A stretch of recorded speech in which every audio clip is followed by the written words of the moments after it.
So here we are with the box. It finished gluing, and we're just going to remove the tape. I already cleaned up the inside in here. While the glue was still a little bit wet, I removed most of it while it was still wet, and then I removed the tape to make sure that we had as little glue contact on the inside of the box as possible, because I don't want to have to sand in there on those inside corners because it's awkward. Okay, so right now we're going to be laying out for where the splines are going to be cut so that we can inset some pieces in here to brace this corner at 45 degrees. So we would want to do some layout. First, we want to figure out where we're going to cut this into its two respective halves to become the base and the lid portion. So we want to just make that decision now about where we want to do that. So I like 1 inch. So I've already done a little bit of math here to show you. So this is where I'm going to cut at 1 inch. You know, let's go so you can see it. 1 inch from here to here. I'm going to make the cut in between here. This is where the blade is going to remove material. So I've accounted for 1/8 of an inch of saw blade material that's going to be lost.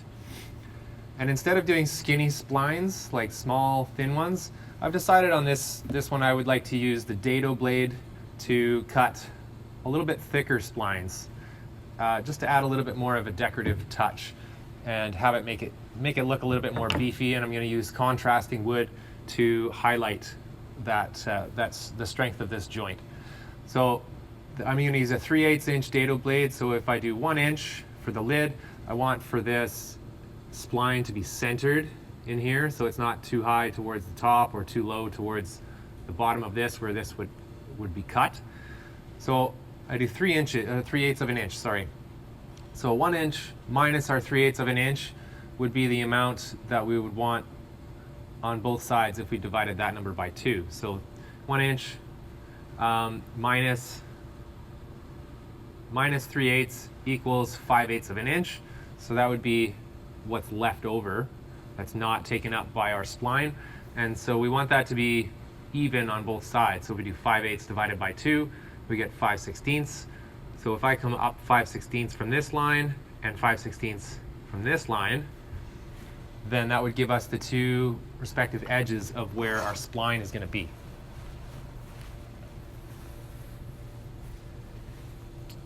So this is a combination square, I'm using it a little bit backwards, and I've got it set to 5/16. So if I just mark it here, that's going to be the top edge of where the spline is going to be. And then if I measure 3/8 of an inch off of that, or 6/16, 1, 2, 3, 4, 5, 6, like so, that's where the other edge of that spline is going to be. So if I do all of my layout just on one of these edges, I don't have to do it all the way around because we're going to use stop blocks to create consistency amongst all 4 corners as we cut.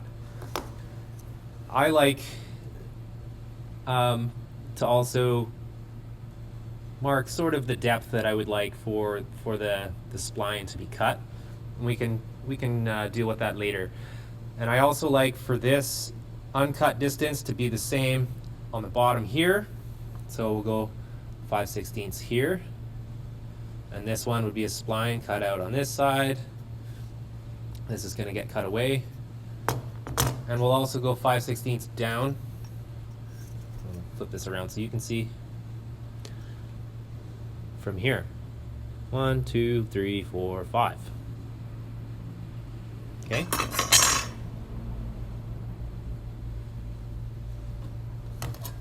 Awesome. There we go. And if I want all of my depths to be the same, so, and then we could mark 3/8 off of this. So 1/8, 2/8, 3/8, and 3/8 off of this line. So I'll put my inch there. 1/8, 2/8, 3/8.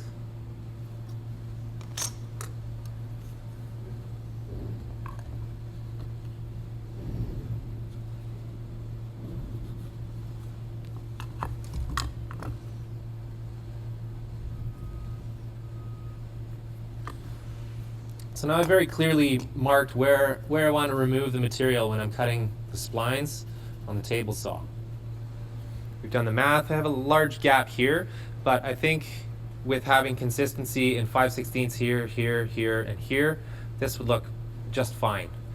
It's not going to look wrong because I have some symmetry within just the base and symmetry within just the lid, and these all match. So it'll look really nice when we're done. So let's go to the table saw and make that happen. So here we are at the table saw. We're going to cut our splines on our box, and we're going to inlay some contrasting material in here. We've done the layout for where we want to cut the splines and where we're going to cut the box into the two halves, the bottom and the top, so that it will open this way.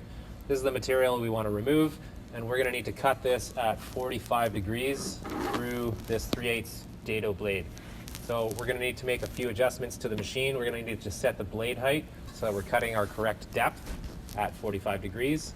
So we don't just want to measure this off of here, but also we have a jig that holds our piece of wood, our box that we've made. It holds it at 45 degrees as we run it through the saw blade.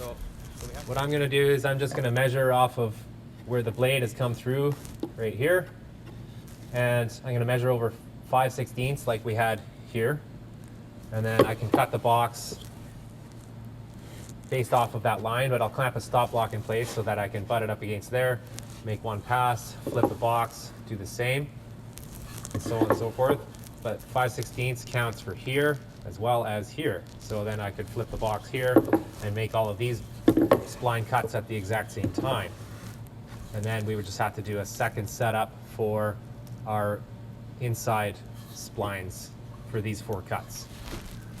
So if I cut myself a block at 4 and 11/16 long, then that will act as my stop block that will butt up against this side and give me my distance between there. So this is pretty close. I just estimated this earlier. So I need to cut there. So now this block can sit in here, tight up against this edge, and I know that when I put my box in here to make these cuts, that it's always going to be in the same spot in relation to the blade, because this runs in our T-slots and up against our fence, and we have a stop block in here to give us consistency in our cuts. So now I would want to take care of our blade height, so we're going to raise this up. And the blade height isn't all that crucial. If you end up overcutting, it just means you have larger splines. You want to try not to make this make them too large, because it is a fairly small box. So I'm leaving the blade sticking up about 1/4 of an inch.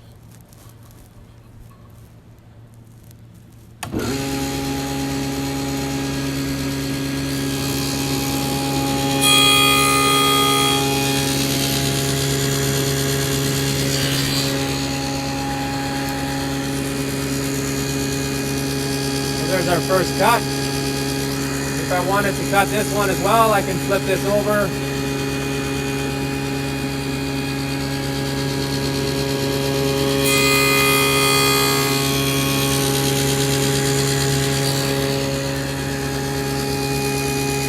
So it's a little bit off my layout, but I think it's pretty consistent.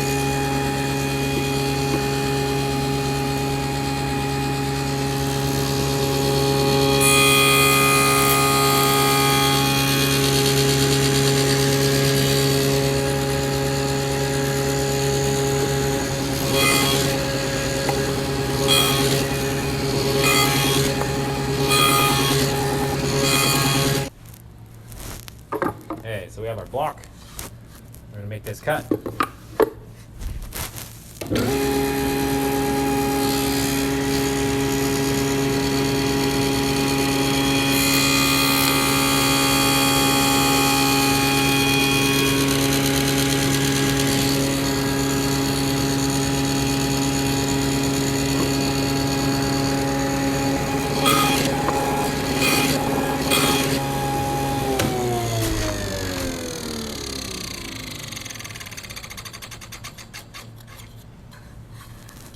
So we have a little bit of tear out on on the exit end of the cut, and we can take care of that later after we get our splines in and we cut them flush. We can do a nice sand on the surface to get rid of any other imperfections.